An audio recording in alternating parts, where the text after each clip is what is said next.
Bismillahirrahmanirrahim. Alhamdulillahirabbil alamin. Wassalatu wassalamu ala asyrafil anbiya'i wal mursalin sayyidina Muhammadin wa ala alihi wa ashabihi ajma'in. Amma ba'du. Para kiai, unyai yang saya muliakan, Bapak Dirjen, Pak Direktur, Pak Kiai Raden Abdul Hamid, Pak Kiai Bahauddin Nur Salim, dan hadirin hadirat sekalian yang berbahagia. Apa yang dimaksud dengan Al-Huda itu? Itulah Al-Quranul Karim. Maka Al-Quran ketika menjelaskan jati dirinya, hudal lil muttaqin, hudal linnasi wa bayyinatin minal huda wal furqan, qad ja'akum burhanun min rabbikum wa anzalna ilaikum nuran mubina, qad ja'akum minallahi nurun wa kitabun mubin, yahdi bihillahu man ittaba'a ridwanahu subulas salam wa yukhrijuhum minaz zulumati ilan nuri biiznih wa yahdihim ila siratim mustaqim. Ya ayyuhan nas qad ja'atkum mau'izatun min rabbikum wa shifaa'un lima fis suduri wa hudan wa rahmatun lil mu'minin. Inna hadzal qur'ana yahdi lillati hiya aqwam wa yubashshirul mu'minina alladhina ya'maluna as-salihati anna lahum ajran kabira wa nunazzilu minal qur'ani ma huwa shifaa'un wa rahmatun lil mu'minin wala yazidu zalimina illa khasara. Kalau sebutkan semua ayatnya itu sampai subuh juga tidak selesai. Nabi membawa petunjuk. Nah, petunjuk itulah Al-Quran yang kita bicarakan dari sejak semalam ya, tadi pagi. Bagaimana Al-Quran itu, kehebatan Al-Quran itu. Membacanya dimuliakan, menghafalnya dimuliakan, mengamalkan isi dan kandungannya juga dimuliakan. Luar biasa, luar biasa. Dan juga Nabi diberikan oleh Allah otoritas untuk menjelaskan Al-Quran itu. Tadi disebutkan ayat 44 dari surah An-Nahl, wa anzalna ilaika dzikra litubayyina linnasi ma nuzzila ilaihim wa la'allahum yatafakkarun. Maka ketika kita mempelajari, ingin mencari tahu makna dari petunjuk itu, kandungan isi Al-Quran, maka Al-Quran sendiri sudah menjelaskan. Ayat 109 surah Al-Kahfi yang sering kita baca, qul law kana al-bahru midadan li kalimati rabbi lanafidal bahru qabla an tanfada kalimatu rabbi walau ji'na bimithlihi madada.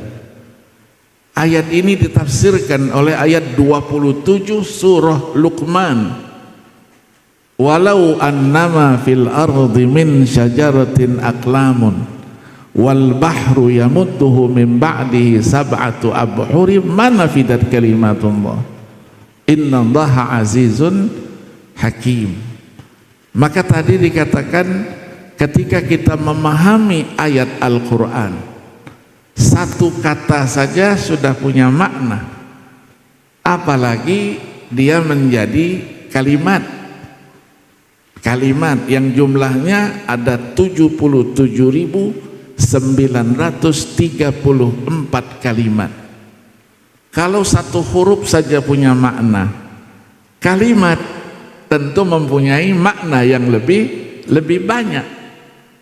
Maka dipastikan untuk mendekati Al-Quran, mempelajari isi dan kandungan Al-Quran, itulah yang sering kita sebut dengan memerlukan seperangkat ilmu. Mempelajari Al-Quran tidak dikatakan mempelajari ilmu Al-Quran, tetapi mempelajari ulumul Quran. Artinya apa? Begitu banyak disiplin ilmu yang harus kita pelajari. Al-Imam Az-Zarkashi katakan ada 47 disiplin ilmu yang harus kita pelajari. Di ujung pembukaannya itu beliau katakan apa? I'lam, annahu ma min naw'in min hadhil anwa' illa walau aradal insanu istiqsa'ahu, bukan aha, lastafrara umrahu walam yuhkim amrahu. Jadi satu saja kita pelajari 47 itu, dari 47 itu dipastikan umur kita habis, yang dicari juga belum selesai. Begitu sampai kepada Imam As-Suyuti yang jaraknya hanya 100 tahun lebih. Imam Az-Zarkashi 794, As-Suyuti 911. Kata beliau, ilmu Al-Quran sudah tidak 47 lagi, sudah jadi 80 cabang. Nah, kita belajarnya apa? Maka tadi disinggung oleh Pak Kures, ada yang baru belajar satu kitab saja sudah hebatnya luar biasa. Satu penafsiran saja jalannya sudah miring-miring. Saking syukur. Begitu dijelaskan oleh Nabi dengan as-sunnah an-nabawiyah atau al-hadith an-nabawi syarif, juga ketika kita mempelajarinya, ingin mempelajarinya, ulama juga tidak mengatakan kita belajar ilmu hadis, enggak, belajar ulumul hadis, qawaidul hadis, usulul hadis, mustalahul hadis, dengan segala ragamnya, menunjukkan bahwa ilmunya juga banyak. Ilmunya juga banyak. Berapa banyaknya? Kalau kita urut dari Imam Al-Hakim An-Naisaburi yang wafat 405 Hijriah, bukunya Kitabu Ma'rifati Ulumil Hadis, beliau katakan ada 52 cabang. Sudah lebih banyak dari ilmu Al-Quran. Sampai Khatib Al-Baghdadi, Abu Nu'aim Al-Asbahani, dan seterusnya, sampailah kepada Ibnu Salah.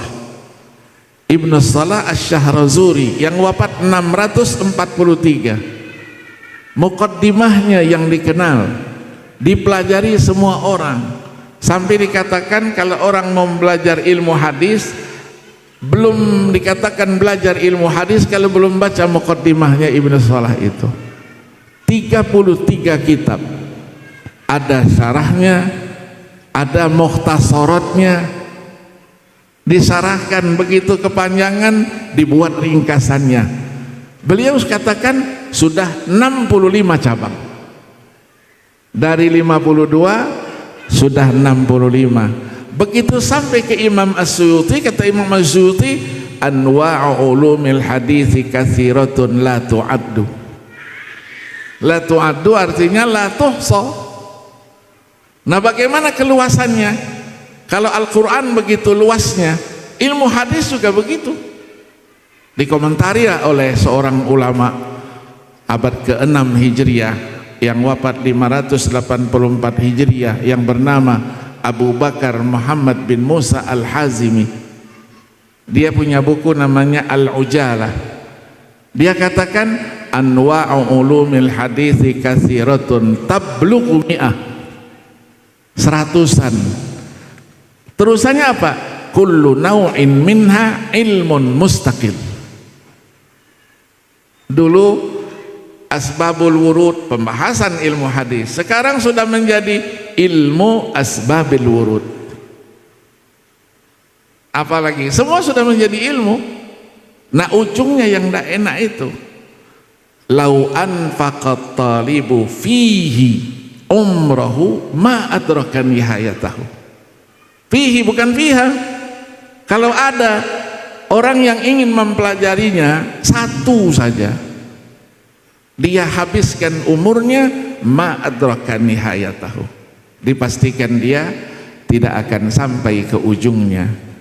Itulah yang dikumpulkan oleh ulama-ulama hadis dengan anwa'u kutubil hadis. ada namanya Al-Jami'. Kita diperkenalkan Al-Jami'-nya cuman Jami' Bukhari, Muslim, sudah. Yang lain mana? Ada Jami' Abdul Razzaq, ada Jami' Ats-Tsauri, ada Jami' Ibnu Uyainah, ada Jami' siapa lagi? Kemana itu semuanya? Ada namanya Sunan yang menghimpun hadis dengan sistematika fikih. Dia perkenalkan sama kita As-Sunanul Arba'ah saja.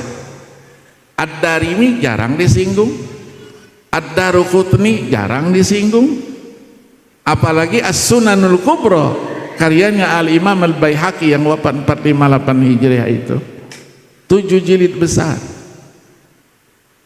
Masanid, Masanid itu kitabnya ada 82 kitab Masanid.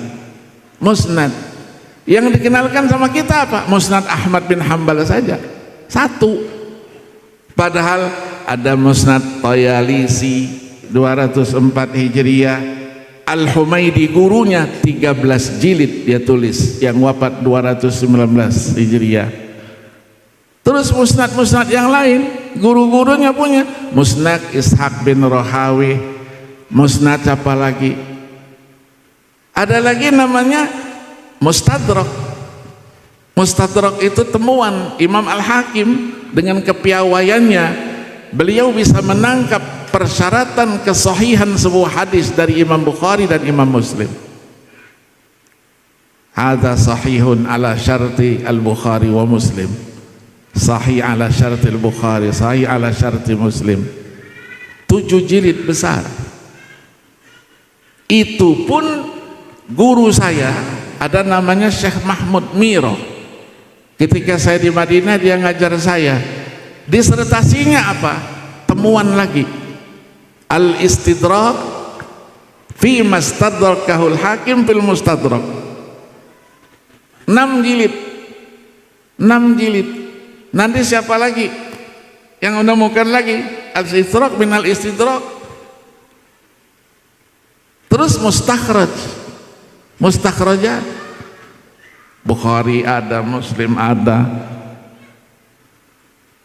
lagi yang namanya Al-Muwatta. Kita dikenalkan Muwatta'nya satu saja, Imam Malik saja. Apa enggak ada kita Muwatta' yang lain? Masya Allah, dikumpulkan oleh Nazir Hamdan, diberi judul Al-Muwatta'at. Ibnu Abi Dhi'ib 157 Hijriah sudah nulis duluan. Apalagi Al-Atraf, Atraf ala Sahihain Al-Wasiti, kemudian Al-Musili, kemudian ada Ibnu Asakir menulis Al-Ashraf ala Ma'rifatil Atraf 571, disyarahkan oleh Al-Mizzi menjadi Tuhfatul Ashraf bi Ma'rifatil Atraf 9 jilid 742. Ibnu Hajar menulis Ittihaful Maharah fi Asanidil Asyarah, Masanidil Asyarah. Busiri yang menulis Burda itu muhaddis besar juga, 840 Hijriah. Ada lagi Musannaf. Musannaf itu tidak ada yang kecil, kitabnya satu itu 13 jilid.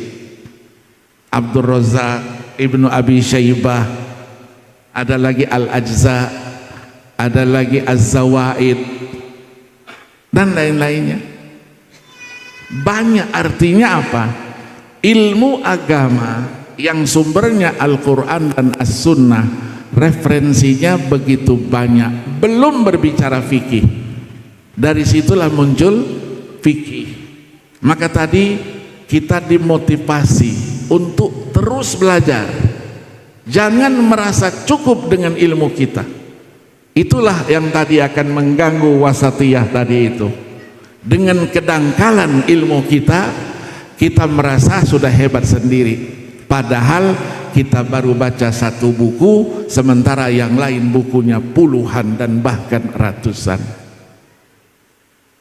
Maka seorang ulama ketika ditanya, man ahwajun nasi ilal ilm, dijawabnya, ahwajun nasi ilal ilmi humul ulama.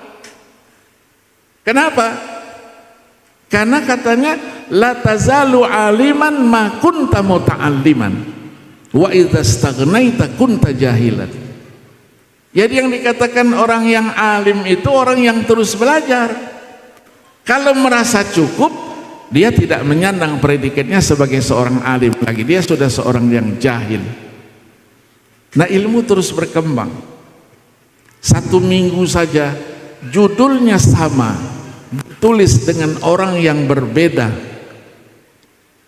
dari berbagai universitas di dunia ini. Mau ilmu yang mana? Saya mengikuti terus perkembangan itu. Maka selalu saya, teman-teman saya dari pelosok-pelosok dunia itu ngirim, ini ada buku baru. Saya bilang jangan cerita barunya, kirim sama saya bukunya itu, baru benar. Kalau enggak, kirim PDF-nya. Maka saya selalu share pada mahasiswa-mahasiswa saya. Jadi kalau ikut mata kuliah saya, pulang paling tidak 3 karton, 4 karton, kalau dia copy buku itu. Tapi kalau enggak, insya Allah HP-nya hilang, datanya juga hilang. Nah, saotak. Iya, jadi ketika ngajar nanti mengingat HP saya hilang, maka saya tidak bisa lagi menyampaikan ilmu pengetahuan begitu banyaknya. Ya, apalagi kita berbicara tafsir dengan segala metodenya yang dikembangkan, kajian-kajian yang terus. Maka tadi kata Pak Kures, kita harus mempunyai satu sikap. Yang lama oke, tapi yang baru, yang namanya nawazil, yang namanya qadaya mu'asirah, harus kita sikapi secara ilmiah. Jangan langsung mengambil keputusan kamu salah, yang benar saya, kamu ndak ikut saya ndak masuk surga, masuk neraka. Kan banyak kita temukan teman-teman yang begitu itu. Memang surga itu milik mbahnya apa? Bisa ngatur-ngatur masuk surga gitu. Ini menunjukkan kedangkalan di dalam ilmu pengetahuan agama. Maka kalau kita luas wawasannya, pasti kita akan jadikan perbedaan itu dalam konsep wasatiyah, itulah sebagai rahmat. Kita berbeda tapi tetap satu. Boleh kita berbeda dan kita saling menghormati perbedaan itu. Pak Waryono sudah lihat aja itu. Sudah cukup, Pak? Hah? Hah? Belum. Iya, artinya apa? Artinya ilmu agama ini luas, dan kita dalam menyampaikannya, kalau kita kembalikan tadi rahmatan lil alamin, Nabi itu ja'ahum bil huda, allamahum ba'dal jahalah, wahadahum minad dhalalah, wan najata minasy syaqawatil uzma, wa nalu ala yadaihil khairatil katsira fil akhirati wal ula. Ujungnya apa? Hattal kuffara ruhimu bih. Apa itu? Haitsu ukhira uqubatuhum fid dunya wa lam yasta'silhumul adab. Kenapa? Karena dalam ayat 33 surah Al-Anfal, wa ma kana Allahu liyu'adzibahum wa anta fihim wa ma kana Allahu mu'adzibahum wa hum yastaghfirun. Kalau dulu Allah jelaskan dalam surah Al-Ankabut ayat 40 itu, fakullan akhadna bidzambih faminhum man arsalna 'alaihi hasibah wa minhum man akhadathu as-sayhah wa minhum man khasabna bihil ard wa minhum man aghraqna wa ma kana Allahu liyadhlimahum walakin kanu anfusahum yadhlimun. Maka Allah firmankan rahmatan lil alamin. Nabi itu untuk semuanya. Maka ketika menyikapi tradisi-tradisi yang ada dalam kehidupan masyarakat pada waktu itu, ketika tradisi itu sudah merupakan bahagian dari kehidupannya, Rasul tidak langsung sekali pukul, tidak. Ada satu proses. Itulah pengharaman riba, itulah pengharaman khamar. Tidak sekali haram, tidak, ada satu proses, ya, ada marahil sampai diharamkan. Itu mendidik kita bahwa kita juga di dalam menyampaikan dakwah kita harus memperhatikan itu semuanya. Jangan karena tidak pernah ada pada zaman Nabi dikatakan bid'ah. Bacalah hadis, hadisnya cuma satu itu, iyyakum wa muhdatsatil umur fa inna kulla muhdatsatin bid'ah wa kulla bid'atin dhalalah wa kulla dhalalatin finnar. Iya, kalau dalam kajian kul itu kulliyat. Kulliyat itu dia kaidah atau dhabit fikhi. Dhabit fikhi. Kaidah saja punya mustasnayat, apalagi dhabit fikhi. Likulli qaidatin mustasnayat. Apa mustasnayat itu? Dihukumkan apa? Apakah dia aghlabiyah, dia aktsariyah? Maka ketika kita sampai di situ, tidak boleh kita tafsirkan kullu bid'atin dhalalah, putus, enggak. Kullu bid'atin sayyi'atin dhalalatun. Karena ada al-bid'ah al-hasanah. Malah anak Indonesia yang menulis di Kairo itu, al-bid'atul hasanah inda Syafi'iyah. Ya, saya dikirim tuh, ya, turun mahasiswa kita, saya dikirim naskahnya itu. Jadi ada bid'atul hasanah. Jadi manahijul muhadditsin di dalam memahami hadis Nabi betul, ada yang tekstual, ada yang kontekstual. Kita hidupnya sudah beda dari zaman Nabi dulu. Maka kalau dipahami secara tekstual, berarti yang memahami itu walaupun benar secara keilmuan, tapi hidupnya terlambat. Dia seharusnya 14 abad yang lalu dia hidup bersama Nabi. Ya, yang ketawa-ketawa ini setuju. Saudara. Iya. Iya, memahami kan begitu. Ya, jadi pemahaman hadis. Apakah semua ayat ada sababun nuzulnya? Tidak. Hadis ada sababun wurudnya? Enggak. Tapi Muhammad Abu Syuhbah katakan ada, dia ibtidai ada. Kenapa? Karena wahyu tidak pernah diturunkan hampa kultural, enggak pernah. Jadi ada secara historisnya, sosiologisnya, antropologisnya, itu harus kita pahami. Bacanya Asbabul Wurud karyanya Imam As-Suyuti saja, Al-Luma' fi Asbabi Wurudil Hadis, itu hanya memuat 96 sababul wurud. Belum selesai, beliau sudah meninggal dunia dulu. Maka diteruskan Ibnu Hamzah Al-Husaini yang wafat 1220 Hijriah, Al-Bayan wa Ta'rif fi Asbabi Wurudil Hadis An-Nabawi Syarif, 3 jilid. Lebih dari 1000 hadis yang ada sababul wurudnya. Nah, apakah dipahami sababun nuzul? Ayat ada sababun nuzul dipahami begitu? Enggak, kata ulama, al-ibrah bi umumil lafzi la bi khususis sabab. Kalau dipakai al-ibrah bi khususis sabab la bi umumil lafaz, banyak ayat-ayat yang konteksnya ketika diturunkan sahabatnya sudah tidak ada lagi, manusianya sudah tidak ada lagi. Terus berlaku juga buat kita, atau hanya untuk sahabat saja? Kita berpikirnya Al-Quran diturunkan itu sebagai wahyu terakhir, berarti untuk masyarakat waktu ayat itu diturunkan, generasi sesudahnya, generasi kita, dan generasi sesudah kita nanti ila yaumil qiyamah. Maka Allah jamin, inna nahnu nazzalna dzikra wa inna lahu lahafizun. Maka ada lajnah tafsir itu tadi. Iya, kenapa inna? Kata ulama, isyarah, ada apa? Musyarakatul ghair. Siapa itu? Itulah tadi dikatakan hamalatul Quran. Ada orang yang hafal Quran itu matanya beda dengan mata orang biasa, telinganya juga beda.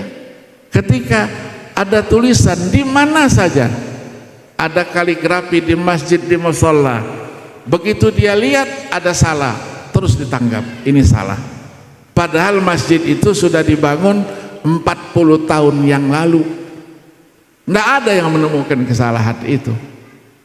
Begitu juga bacaan, ketika didengar bacaan, maka tadi itu dijelaskan, membaca Al-Quran, menghafal Al-Quran itu harus talaqi wal musyafahah, supaya jangan salah baca, jangan salah juga mengucapkannya.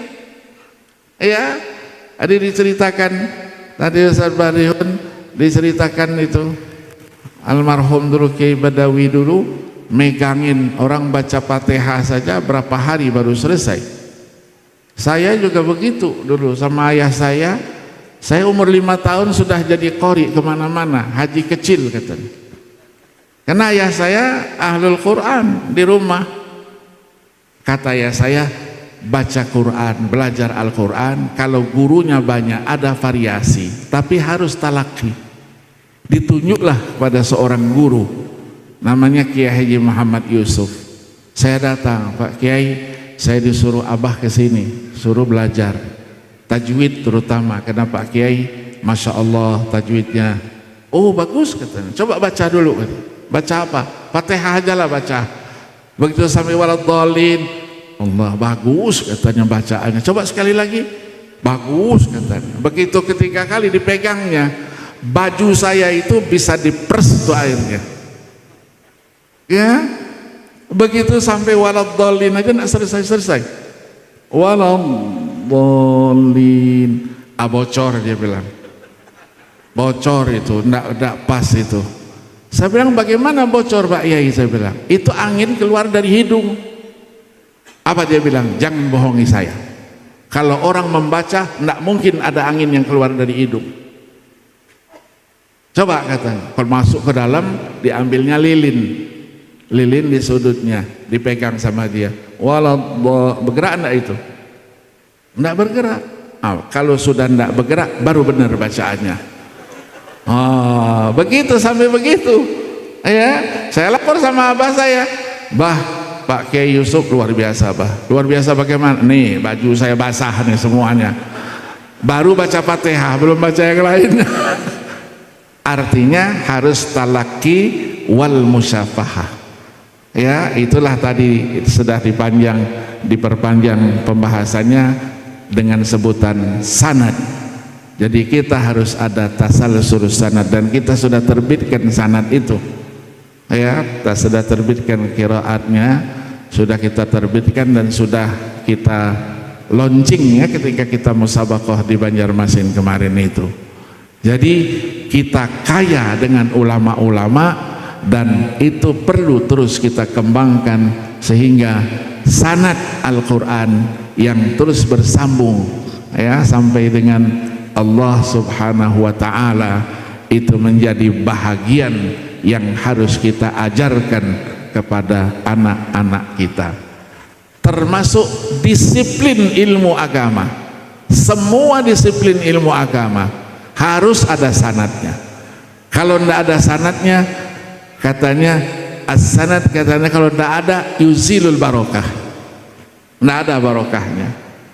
Saya dulu jemput bola, siapa yang pakar di sini, terutama dosen-dosen saya ngaji.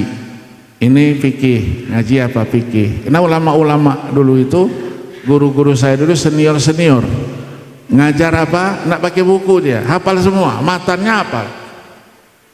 Ngaji Qalyubi dengan Syekh Mahmud Abdul Daim, ketika ngajar saya usianya sudah 96 tahun, meninggal dalam usia 109 tahun.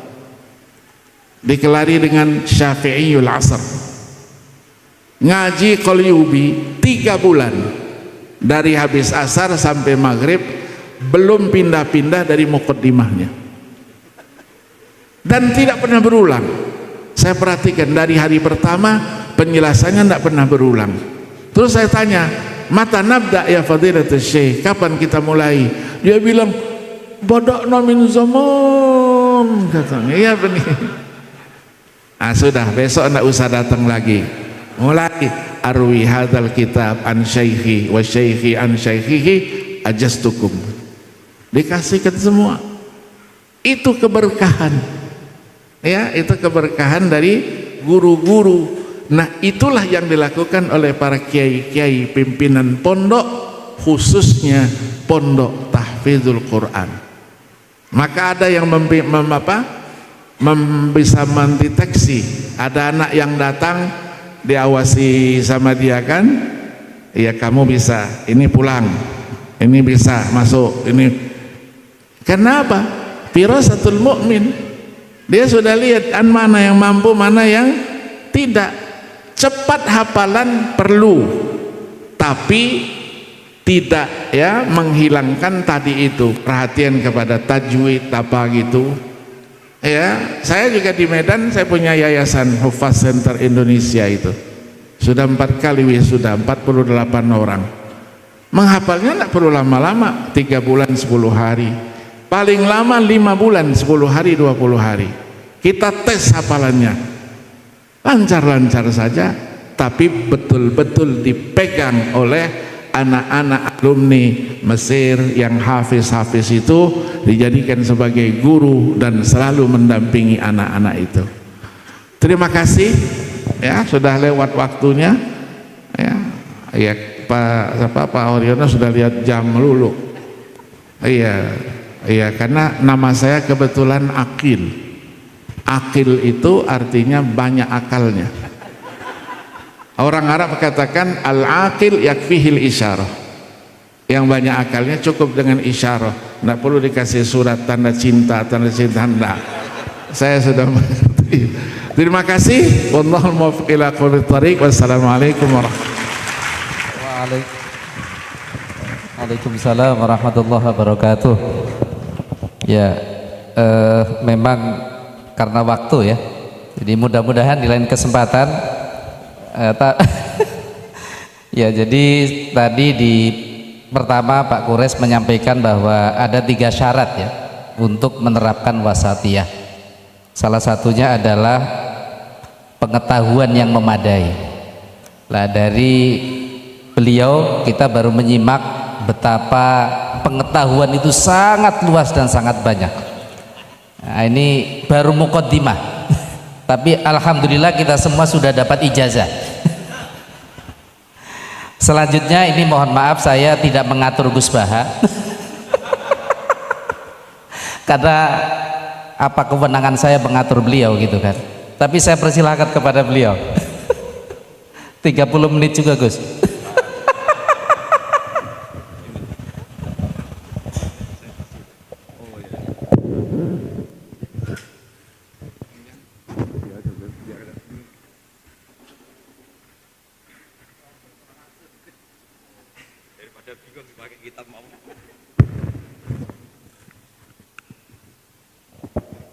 Ya, ini gara-gara jenengan yang virtual tolong itu.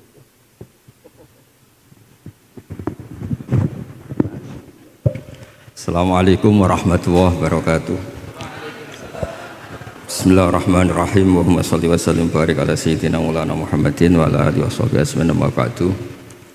Yang sangat kita hormati bersama Al-Habib Profesor Dr. Kiai Haji Quraish Shihab, wonten Profesor Dr. Al-Habib Kiai Haji Said Akil Al-Munawwar, wonten Kiai Haji Hamid, wonten niki tiyang sing ngatur-ngatur nih. Mas Faryono sama ini Kiai Haji siapa ini? Belum Kiai ini kayaknya Ali Ramdhani ini. Niki wonten Nyai Ida, wonten niki dulur-dulur kula niki, wonten Gus Dar, Gus Hilmin. Monggo bingung bareng-bareng. Saya yakin dari sekian yang didhawono Habib tadi Said Akil itu yang jenengan ingat hanya 2. Satu bid'ah dolalah sama walad dolin lilin mati. Yang lainnya aku yakin sampean bingung. Itu sudah bingung kok ada orang sepinter itu. Tapi alhamdulillah barokahnya beliau Sayyid, terus kita mau nyaingi itu sudah kecil hati. Sudah kalah nasab, kalah nasib. Sudah kita yang gampang-gampang saja. Tapi saya serius. Begini ya, masalah ulumul Quran itu. Saya dulu kalau diajarin bapak itu sering beliau cerita, kamu cari sisi ekstrimnya. Sisi ekstrim itu begini, misalnya hudal lil muttaqin, Quran itu petunjuk bagi mereka yang takwa. Orang-orang idealis mengartikan takwa itu adalah orang-orang yang imtitsalul awamir wajtinabun nawahi. Itu orang ideal. Tapi faktanya Sayyidina Umar itu masuk Islam tuh dengar surat Toha hina kana huwa kafir. Ketika beliau masih kafir. Beberapa sahabat dulu masuk Islam itu ketika mendengar Quran statusnya masih kafir. Sehingga ada bukti bahwa orang tidak mutakin juga bisa dapat hidayat Quran. Nah, barokahnya kita baca banyak. Quran itu bukan sekedar hudal lil mutakin, tapi juga hudal linnas. Lalu dianalisis. Oh, jangan-jangan lil mutakin ini cara balaghah min babil iktifa. Lil mutakin wa ghairihim. Buktinya ada ayat lain yang menyebutkan hudal linnas. Ini itu awal dari disiplin ilmu, sehingga memang tidak bisa kita mengartikan Quran tanpa baca tafsir yang banyak. Kemungkinannya tadi tambah pintar atau tambah bingung tadi. Nah, soal kita tetap tidak bisa itu ya alhamdulillah, memang manusia didesain wa kanal insanu dzaluman jahula. Jadi kalau kita bodoh itu sesuai rencana Tuhan memang itu. Jadi tidak usah disesali, biasa aja. Memang dari dulu juga sudah direncanakan kita ini berstatus wa kanal insanu dzaluman jaulah. Itu cara balaghah itu dzaluman banget, dolime, jaulan itu banget bodohnya. Banget dolimnya itu begini, andaikan kita ini orang baik, itu juga nggak mesti baik. Tadi dawuh Pak Kures itu, saya sering memberi analogi. Saya ini kata orang banyak, itu ketok. Kalau diundang di kampung, musola penceng itu kalau datang, kata orang-orang itu tawaduk. Tapi kata kiai setempat, itu mangan jatah kiai cilik Gus ini. Jadi yang satu bilang tawaduk Gus, yang satu bilang cek mentalan nih Gus, jatahku mbok jupuk gitu. Sehingga saya sering cerita ada acara manakiban. Biasanya kalau kiainya itu tuh Pak Said dapat ayam paling besar kalau kiainya. Kalau yang lainnya itu ya suwiran itu. Barokahnya saya tidak datang, yang dipakai itu kiai-kiai yang kira-kira mabadik fikih. Saya ini kan dianggap kiai kolyubi. Itu maturnunya sama saya itu maturun Gus jiran gak teko. Atau aku untuk suwiran gitu. Karena sekali saya yang datang itu ya kira-kira bintangnya saya. Jadi kadang-kadang antara tawaduk dan ngambil jatah itu enggak jelas. Nah, ini pentingnya ngaji ijtihad. Makanya di sahabat kitab muwafaqat. Ijtihad itu satu logika yang enggak konsisten. Sebab itu Rasulullah SAW itu kalau ngendikan apa saja, itu ya juga dianalisis oleh sahabat. Misalnya begini, ya ummul qauma aqra'uhum li kitabillah. Tentu imam itu yang terbaik. Tapi di beberapa kejadian akabirus sahabah itu pernah makmum sama Salim Maula Hudzaifah. Itu orang yang kelas nasabnya, marganya itu jauh di bawah Abu Bakar Umar. Tapi beliau makmum sama Salim Maula Hudzaifah. Bahkan beberapa riwayat yang Nabi ngendikan cara shorihan itu sama sahabat masih dinego. Karena ada ranah istihad. Misalnya Nabi ngendikan la tusalliyanna asra ila fi bani Quraidah. Ternyata mendekati Bani Quraidah kadati syamsu antagruba, matahari hampir terbenam. Sebagian sahabat berpikir kita harus sholat di sini karena matahari mau terbenam. Sebagian yang lain enggak, Nabi bilang jangan asar kecuali di Bani Quraidah. Separuh sholat asar, separuh enggak. Falam yu'annif ahadan minhum. Nabi enggak menyalahkan salah satu karena ini masalah apa? Istihad. Jadi ini matur juga Gus Samit, saya tadi dari rumah bilang sama keluarga, saya datang tapi mau pamit, ini saya sudah mau jadi resi, mau uzlah. Karena ya itu tadi, kalau saya ngisi terus itu apa tawadu, apa nutup jatahnya orang lain itu juga gak jelas, nanti hisabnya itu apa ya gak jelas. Bapak itu sering ngajari gitu, Pak itu kiai sepuh jadi imam masjid istiqomah sekali sampai tua. Itu istiqomah apa mau digenti kan? Itu istiqomah atau nggak mau regenerasi? Jadi orang itu biar mikir. Saya beri contoh sekian pentingnya ijtihad. Karena Rasulullah SAW idan sorofa min sholatihi akbala aliyana biwajhi. Sehingga banyak orang, banyak imam kalau habis sholat itu langsung menghadap ke makmumin. Kalau di Indonesia menghadap ke timur. Tapi di beberapa tabwibnya Imam Bukhari atau Tarjamatul Bukhari, beliau menyebut itu lil mau'idhah. Buktinya setelah itu Nabi ngendikan ara'aitakum lailatakum hadhi. Kamu mimpi apa? Coba terangkan ke saya. Sehingga terus ada yang mempraktekkan boleh menghadap ke makmumin kalau li ta'lim atau lil mau'idhah. Tapi banyak juga ulama yang menganalisis itu bentuk maklumat anna sholata inqadat, bahwa sholat itu selesai. Takutnya Nabi kalau tetap menghadap ke barat sesuai bentuk duduk tawarruk atau tahiyat akhir, atau itu nanti dikira Nabi fi sholat, sehingga orang yang datang kemudian Allahu Akbar makmum sama Nabi itu bahaya betul dalam bab sholat. Karena robtus sholat biman laisa fi sholatin, berarti makmum tadi menggantungkan sholatnya dengan orang yang sudah tidak sholat, sehingga dibutuhkan sikap memaklumatkan kalau sholat itu inqadat. Dengan cara apa? Boleh menghadap ke timur, boleh menghadap ke utara kalau dalam konteks Indonesia. Kalau kata Imam Syafi'i, ja'alul makmumin janibal yamin, berarti orangnya menghadap ke utara kalau. Nah, analisis seperti ini penting karena Nabi memang nggak konsisten. Kadang akbala ali nabi wajib, kadang istighfar salasan suman sorofa, kadang apa. Sehingga barokahnya ilmu itu akan luar biasa. Tadi juga disebutkan menyangkut bid'ah. Kalau sampai belajar ulumul hadis, Sayyid Muhammad menulis dalam kitab Babul Farad, kalau bid'ah itu artinya yang nggak pernah diajarkan Nabi, itu berapa kejadian zaman Rasulullah yang Nabi membenarkan sesuatu yang Nabi sendiri itu tidak tahu. Masyhur itu ada sahabat ketika i'tidal bilang Rabbana lakal hamdu hamdan katsiran thayyiban mubarakan fi. Kita tahu ajaran Nabi adalah Rabbana lakal hamdu mil samawati atau mil as-samawati wal ard. Sehingga setelah sholat Nabi tanya, ayyukumul qail, siapa tadi yang melafadzkan itu? Semua sahabat itu diam. Karena takutnya Nabi menyalahkan. Ternyata Nabi ngendikan, tadi siapa yang melafadzkan itu? Fa inni ra'aitu isna asyara malakan yabtadiruna ayyuhum yaktubu awwal. Anggap ini kontes kecerdasan, makanya beliau itu cerdas banget. Ben sawangane ana kiye Jawa cerdas, ibu-ibu cerdas. Ajane kula niku nggih sungkan. Enggak, saya tadi melihat 12 malaikat, wa fi riwayatin salasina malakan, itu ada beberapa riwayat. Yang mereka itu berebut menulis siapa yang menulis pertama. Saking indahnya kalimat itu. Terus ada orang bilang, ha ana ya Rasulullah, tadi saya. Itu min ghairi sabqit ta'lim, tapi tidak mengajarkan itu dulu. Terus Sayyid Muhammad melihat lagi peristiwa Bilal. Ya Bilal, kamu itu punya ngalaman apa sih sampai saya mendengar dafana alaika fil jannah. Saya melihat Qur'an alaika fil jannah. Ketukan sandal kamu di surga. Bilal cerita, saya tidak pernah wudhu gini-gini kecuali saya sholat dengan wudhu itu. Dan banyak lagi amal-amal sahabat yang min ghairi sabqit ta'lim kemudian di-ACC oleh Nabi. Andai kan bid'ah itu yang belum diajarkan Nabi, tentu semua itu salah. Kowe sing marahi sapa? Ora tak warai kok kreasi dhewe.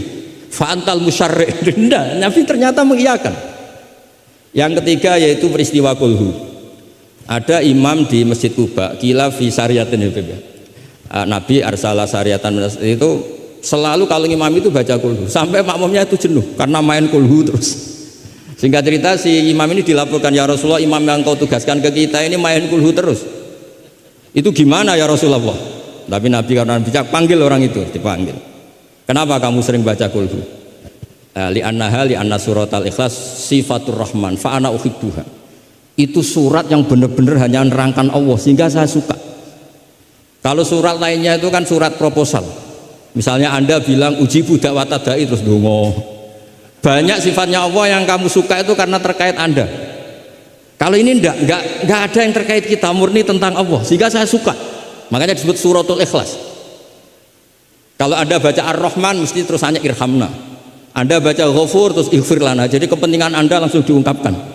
Apalagi yang Al-Mujib, wah langsung kemana-mana hajatnya disampaikan semua. Kamu yang punya utang, Allah yang kamu libatkan gitu.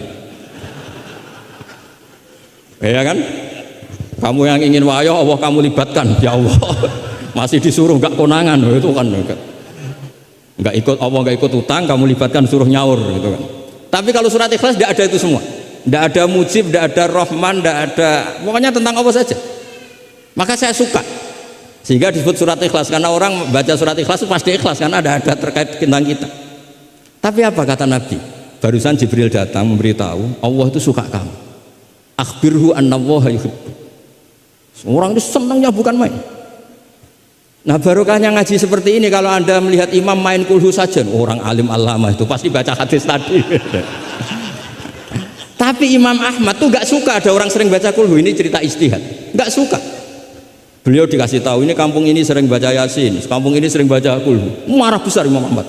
Ayuh jarul Quran, ayuh jaru ghairu suratil Ikhlas, ayuh jaru ghairu surati Yasin. Memangnya Quran hanya Qul hu. Kamu ridho kalau Quran lainnya enggak dibaca? Kamu ridho kalau surat lainnya enggak populer, yang populer Yasin terus? Lam yakun se'unnal Quran mahjura, enggak boleh Quran jadi mahjur, harus dibaca semua. Ya tapi kan kaidah kita ada saja ulama yang mengatakan malaidroku kullu, laidroku kullu, kalau tidak bisa semua ya kullu. Nah, ya istilah-istilah ini yang bikin kita ini ya seneng ya kadang mangkel gitu, karena ya mangkelnya itu kok mereka yang ulama tidak kita itu. Ya kadang-kadang mangkel itu. Ya mangkel seneng gitu. Saya itu pengagum kitab usul karena mbah saya itu al-usul. Yang saya seneng ya tadi logika yang dibangun. Tapi saya pastikan al-usuli ini diantara kaidah terakhirnya itu at-takmil idza ada lil asli bil ibtal lam yu'tabar. Jadi at-takmil idza ada lil asli bil ibtal lam yu'tabar. Sehingga kiai-kiai Jawa itu kalau misalnya negur orang sepuh, saya sering diceritani kiai-kiai kampung itu ada orang sujud tuh gini, Beb. Setelah ditegur, "Mbah kalau gini lebih sah." Enggak membenari peci malah paginya enggak sholat lagi. Jadi makanya Kiai Jawa itu males negur karena jadinya nggak dibenahin, jadinya nggak sholat. Jadi itu masuk kaidah at-takmil idza ada lil asli bil ibtal lam yu'tabar. Jadi kalau dipaksakan ideal itu malah al aslunya hilang. Makanya kitab ini yang saya baca, kitabnya Imam Syatibi. Asy-Syatibi itu ada dua, ada Asy-Syatibi al-Usuli, ada Asy-Syatibi yang al-Muqri, yaitu yang ngarang Khirzul Amani itu ya. Nah itu ini nanti saya baca beberapa kaidah dalam ulumul Quran. Jadi ijtihad itu tidak bisa, tidak benturan. Saya sering cerita di mana-mana. Dulu Imam Syafi'i itu pengagum kemiskinan, karena kalau orang miskin itu tidak ada hisabnya. Oh senangnya bukan main dengan miskin, selain faktanya miskin, senang tapi dengan orang miskin, karena ada hisabnya. Setelah ngaji sama Imam Malik, beliau tanya, siapa orang yang selevel jenengan ya Malik? Ya dulu ada Imam Abu Hanifah, sekarang sudah wafat. Tapi ada muridnya namanya Muhammad bin Hasan Asy-Syaibani. Setelah beliau datang, Muhammad bin Hasan Asy-Syaibani itu kalau ngitung emas itu di meja tamu, ngitung uangnya di meja tamu banyak. Imam Syafi'i itu ngelus dodo, orang sealim ini kok kedonyan ya. Tapi kata Muhammad bin Hasan Asy-Syaibani, kalau kamu orang soleh gak boleh punya uang, gak boleh kaya, ini tak kasihkan sama lonte, sama koruptor, sama tukang dugem, tukang tukang judi. Jangan kalau dipakai orang fasik nanti gak karu-karuan, jenengan saja. Baru sadar, oh iya ya, kalau yang orang soleh kiri semua, yang fasik kaya, berarti ada syaukatul dzalim ala soleh. Ada syaukatul dzalim, kayak apa bahayanya? Ada saltonatul fasik ala soleh. Semenjak itu Imam Syafi'i itu tuh sampai fatwa berlebihan. Orang Islam yang bisa kaya kok miskin haram. Kuat beli Alphard kok beli carry tua haram, terus berlebihan. Kalau Gus Ilmi kuat jabat kok enggak haram. Pokoknya terus ekstrim sampai al-Islam ya wala yulale. Terus kata kiai-kiai Jawa yang alhamdulillah banyak yang miskin juga, komentarnya lucu, Beb. Wes ngerti Mbah, cuma ora kelar. Artinya punya selera kaya itu kita sudah punya, jangan haramkan, semuanya tahu kok. Cuma enggak mampu, jadi ojo salah no. Tapi barokahnya itu Imam Syafi'i menjadi tahu bahwa bukan sekedar ahyini miskinan wa amitni miskinan, tapi Nabi juga pernah ngendikan nikmal malu soleh lil maris soleh. Bahkan Imam Syarani ngendikan, kamu murid-murid saya harus jadi orang kaya. Kenapa Imam Syarani? Bukan kan kita disuruh zuhud, nanti kamu kebingungan baca ayat ini, terus beliau baca anfiku gitu. Artinya kalau kamu miskin pas baca anfiku mimma razaqnakum kamu bingung karena kamu nasibnya yunfakun. Qurannya itu yunfikun bukan yunfakun. Yunfikun itu memberi bukan diberi. Jadi itu ijtihad. Maksudnya ini ijtihad. Jadi ijtihad itu sesuatu yang harus kita buka. Ya seperti inilah. Saya tidak tahu ini Gus Hamid ngundang saya ini apa ganjaran apa enggak. Kalau melihat seneng orang alim, silaturahim ya ganjaran. Tapi kalau tanyakan santri saya yang sekarang mungkin baru sorogan sama saya ikhya apa? Ganggu saja pondok kerapia. Tidak tahu nanti yang didengar Allah itu komennya yang di sana dianggap sini pengganggu. Apa yang didengar Allah itu silaturahim dengan keluarga kerabat. Nggak tahu saya. Kulun muhtamilun. Kalau di mu'in wa fihi nadhurun. Supaya ya ini masalahnya masalah ijtihad. Nggak bisa. Kata Imam Abu Hasan Asyadili fi mukasyafatihi, beliau ketemu Nabi Muhammad SAW, satu ketemu Nabi Nuh. Kata Nabi Muhammad gojolek Nabi Nuh, andaikan kamu tahu anna fi aslabil kuffar man saya'budu wa la yusyriku bihi syai'an, kamu tidak akan mendoakan mereka la tadzar alal ardi minal kafirina dayar. Nabi ketika dihujat kayak gitu di Abdul Yalil di Taif, itu kan sampai Malaikatul Jibal bilang, kalau kamu mau Muhammad, kalau kamu mau ya Rasulullah, mereka akan saya habiskan. Apa kata Nabi? Bal arju ayyukhrijallah min aslabihim ma ya'budu wa la yusyriku bihi syai'an. Mungkin bapaknya belum iman, tapi nanti anak-anaknya iman. Kita tahu kan Abu Lahab punya anak Darro, Abu Jahal punya anak Ikrimah, Walid yang kayak gitu getol Nabi punya anak Khalid. Kayak apa sabarnya Nabi, Kak? Seperti sabarnya kiai-kiai di Indonesia. Bapaknya itu gak poso, ya ora salat. Anaknya itu TPG. Gara-gara anaknya cilik poso itu njuk gendong bapaknya. Sesuai bapaknya izin melok poso. Saking harunya melihat anaknya puasa. Abdullah bin Ubay bin Salul itu punya anak itu solehnya minta ampun. Saya tidak tahu ketua pondok apa berdarah, mondok di Rasulullah. Itu termasuk min ajali talamidihi Abdullah bin Ubay. Punya anak Abdullah juga namanya. Itu sampai ketika ya Rasulullah bapak saya itu meninggal, tolong dikasih syafaat. Ya ya, saya ingin kafannya itu jubah jenengan. Fanaza jubah tahu dikasihkan. Tidak sekedar itu, tolong ludahi ya Rasulullah biar bisa diludahi kan. Sampai Umar itu ya Rasulullah apa engkau tidak ingat Abdullah bin Ubay ngomong gini, ngomong gini. Enggak pernah ada. Ya nanti saya mintakan maaf ya Umar. Tapi kata Allah intastaghfir lahum sab'ina marrah falaya wa sa'azituhu ala sab'in. Kalau 70 enggak bisa nanti saya tambah. Itu karena ngergani anaknya. Kata banyak ulama mengatakan aslama bi ra'fati Rasulillah wa bi ahwali Rasulillah itu alfun min ahli baiti kaum. Jadi gara-gara sikapnya Nabi yang simpatik, orang kampung yang gengnya Abdullah bin Ubay itu menjadi Islam semua. Wong kok apike gitu, orang kok sebaik itu Rasul. Haru. Artinya gini, ada bukti bahwa anaknya orang nggak karu-karuan itu ya bisa mondok. Bapaknya tidak bisa baca Quran, anaknya hafid, pasti wisuda itu nangis. Nangisnya karena saya itu baca Quran aja tidak bisa kok anak saya hafid. Nah, roja ini loh yang menjadikan kita semangat, tetap nggak frustasi nyai di Indonesia. Karena Nabi ketika melihat kafir harbi saja, Nabi tetap menghentikan bal arju. Saya berharap ayyukhrijallah min aslabihim ma ya'budu wa la yusyriku bihi syai'an. Nah ini sekaligus supaya saya di sini ada gunanya. Andai kan undangan ini salah juga sebagai kafaroh, kesamit kafaroh semuanya. Saya baca muwafaqat karena saya pernah virtual sama beliau nerangkan usul fikih. Saya juga bingung kayak dua orang yang ngatur saya ini. Tapi saya senang sama usul fikih itu. Saya baca semoga ini barokah sekaligus saya minta ijazah sama Habib Said Akil Al-Munawwar.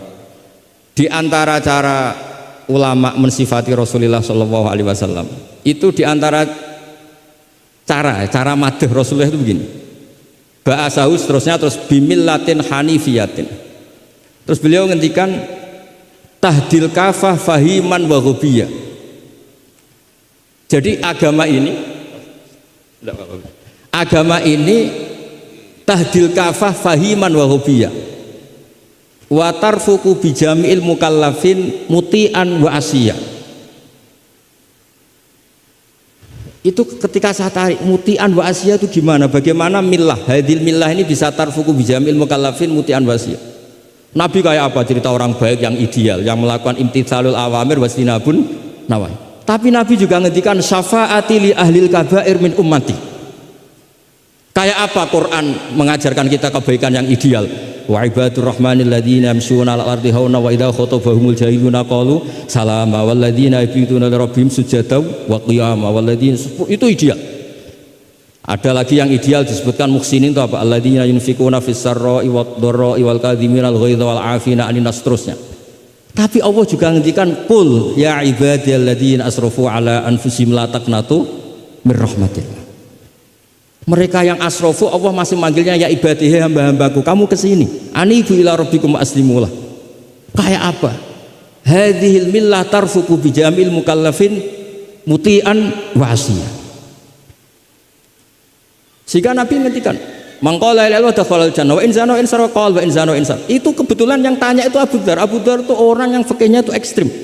Malah yang didhawuhi Nabi wa in zana wa in sarqa sampai tanya lagi. Ya Rasulullah tenane. Kebetulan Nabi pas itu bangun tidur. Iya, wa in zana wa in sarqa sampai 3 kali. Saking Nabi itu karena beliau bantah terus sampai Nabi ngendikan ala rohmi anfi Abi Dzar. Oh dasar terang ora paham-paham. Abu Dzar terus bilang wa in rohima anfu Abi Dzar. Meskipun begitu saya puas karena sudah mengkonfirmasi sampai 3 kali. Sehingga dalam kenangannya Ka'bul Ahbar dalam kitab Khilyatul Auliya ketika cerita Manaqibu Ka'bil Ahbar. Ka'bil Ahbar ini orang ahli kitab yang maunya Islam itu terlambat karena nunggu data itu kurang 1 menurut dia.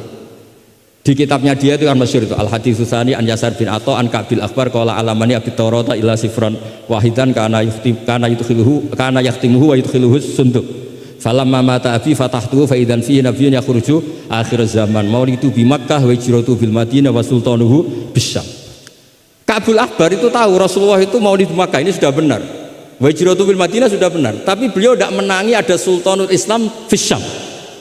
Sehingga cara beliau data ini kurang 1. Ketika Futuhat Umar menaklukkan Syam dan Islam di Syam menjadi sultanah, menjadi sultan wa sultanuhu bisyam. Singkat cerita dia akhirnya masuk Islam dengan data yang seketat itu. Akhirnya dia jadi penasihatnya Umar bin Khattab, masyhur. Ketika di antara yang diceritakan beliau adalah yalumunani ahbaru Bani Israel. Saya ini ketika ketemu orang-orang ulamanya Bani Israel sering dicibir, disalahkan. Annani dakhaltu fi ummatin farraqahum awalan summa jama'ahum. Nah, ini saya ini dikritik, disalah-salah ini sama ulama Bani Israel karena saya ini masuk satu komunitas yang gaya pertamanya kayak ada kelompok-kelompok, ada faksi-faksi. Tapi summa jama'ahum, pada akhirnya jadi satu. Terus beliau baca kitab, baca Quran tadi, summa awrasnal kitab alladzina astafaina min ibadina, tadi yang dibaca Profesor Qures. Faminhum dzalimun li nafsi. Gayanya kita ini kita dibagi, ada yang dzalimun li nafsi, wa minhum muqtasid, wa minhum sabiqum bil khairati biidznillah. Tapi kata Nabi, haula kulluhum bimanzilatin wahidah wa kulluhum fil jannah. Tapi ternyata 3 orang ini semuanya di surga. Yang ngajari Quran lelaki sama lelaki, perempuan sama perempuan itu ya fil jannah. Tapi kalau di kampung-kampung itu gurunya itu perempuan cantik, ya ada ustadz lelaki ya agak kepikiran juga. Itu kalau diharamkan tidak jalan, dihalalkan fitnah. Tapi barokahnya agak-agak semu-semu ini yang bisa baca Quran di situ banyak. Ikutnya partai wa akharuna atarafu bidunubihim khalatu amalan sholihah wa akhara sayyi'ah. Jadi nah ini cerita saja, nanti bisa ditafsir sama beliau. Intinya kalau kita ngaji itu tadi, kita kata Sayyid Muhammad yang paling masyhur, li'anal insan kullamat tasa'a fikruh qalla inkaruhu 'alan nas. Jadi al insan idza tasa'a fikruh qalla inkaruhu 'alan nas. Jadi tadi misalnya ada kiai besar diundang di kampung-kampung terbelakang nggak mau, jangan katakan sombong. Itu tidak membunuh pasaran kiai kampung. Yang datang puji tawaduk, yang nggak datang puji ngasih job, kan enak kan? Semuanya benar. Semuanya apa? Loh, saya kalau bilang Kemenak tidak datang karena ngasih jatah jenengan ini. Kalau saya datang bisa majub ini. Ya ini sekaligus minta ijazah saya baca mukadimahnya supaya. Nah ini banyak keluarga saya sama dari keluarga Lasem.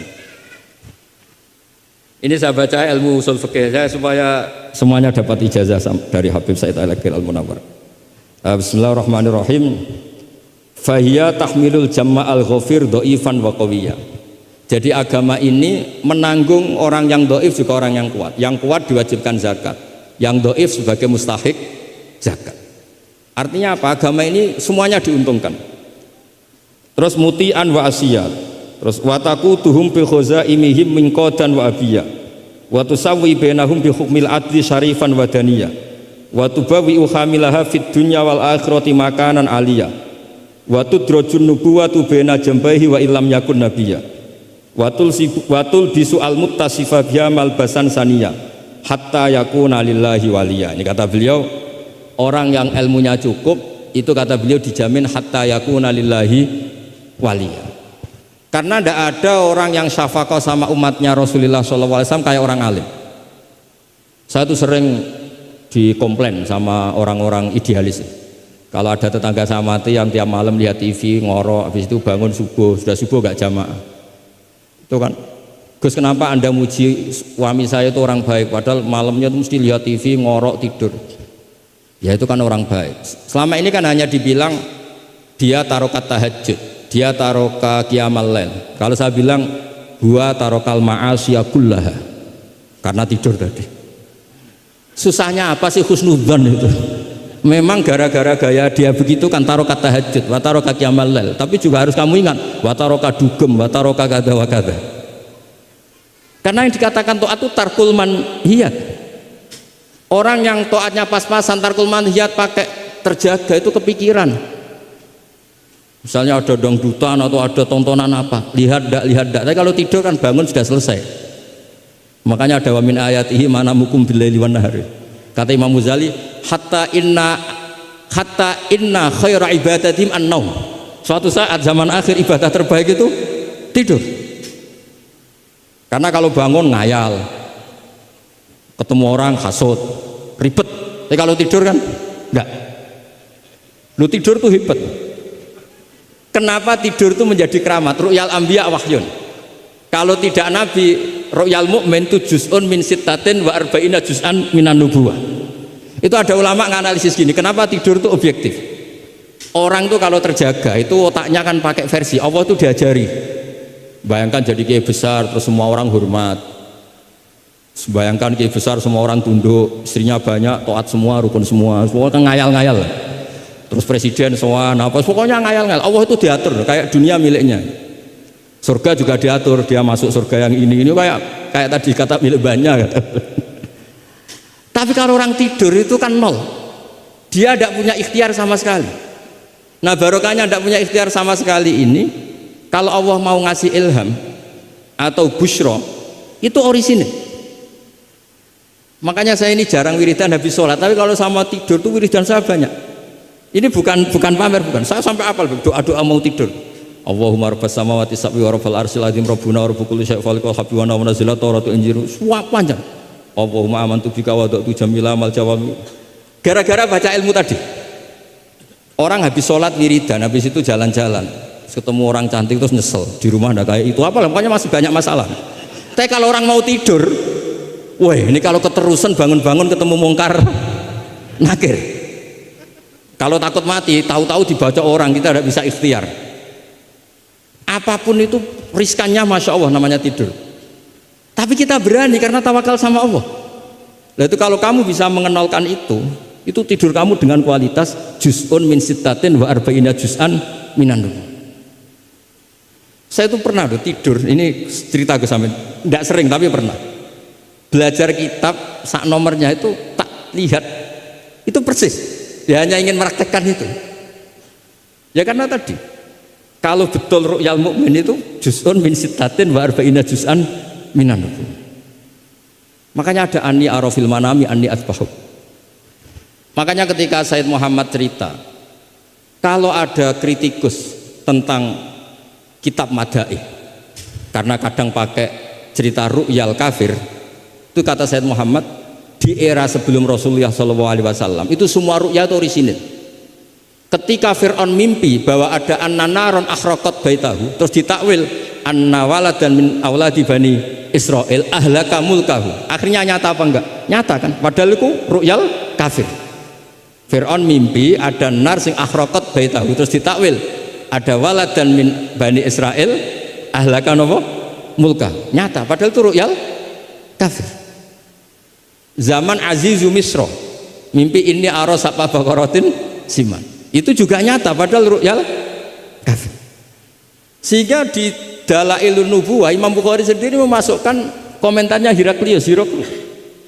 Di kitab-kitab Madaih juga memasukkan komentarnya Nasturo, Bukhairo memasukkan. Nah, lagi-lagi ini pentingnya ngaji. Tapi kalau Anda tidak ngaji, wah ini omongannya orang kafir, Mas layu tamatu qaulu gini-gini. Lagi-lagi ini barokahnya ngaji.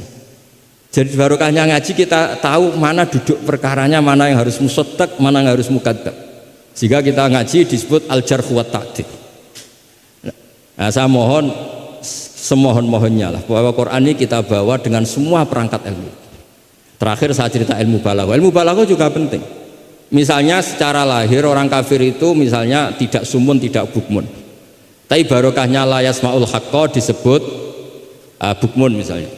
La yatakallamu bil haqq, la yasmaul. Akan itu kan ada sumum, bukmun, umyun. Sumun berarti apa? La yasmaul haqq. Bukmun la yatakallamu bil haqq. Umyun berarti la yubsirul haqq. Sehingga nanti kalau ada ayat wa ja'ala minhumul qiradata wal khanazira wa abadat taghut, andekan tidak ada fakta ada kaum tertentu yang dijadikan khonazir, kita masih bisa pakai tasbih. Tasbih balik adalah yang ada tuh tasbih dibuang. Kalau orang dermawan level 6 mungkin orang bilang masih zaidun kal bahr. Tapi kalau levelnya 9 10 orang akan bilang zaidun bahrun. Kalau ganteng masih pas-pasan zaidun kal badri. Tapi kalau sudah kayak Rasulullah anta samsun anta badru. Nah, pentingnya ilmu itu adalah ketika ada ayat yang dohirnya misalnya ada tadi wajah alamin humul qiradata wal khonaziro abadat taghut. Ternyata misalnya kalau itu fakta ya sudah selesai kan, berarti itu hakikat. Tapi itu misalnya tidak fakta, kita masih bisa mentakwil dengan qulubuhum atau apalah mentalnya mislul khonazir mislal qiradah. Tapi kalau kita tidak ngaji balaghah, semua lafaz kita anggap apa? Tekstualis dan kita anggap hakikat, berarti terus nganggap pernah ada periode yang orang itu dijadikan seperti itu. Nah, lagi-lagi yang nyafaat itu semua adalah ilmu. Ya, jadi ini sekaligus mohon pemimpin ijazah kita muwafaqat supaya semuanya dapat dan dapat berkah dari Rasulullah sallallahu alaihi wasallam. Assalamualaikum warahmatullahi wabarakatuh.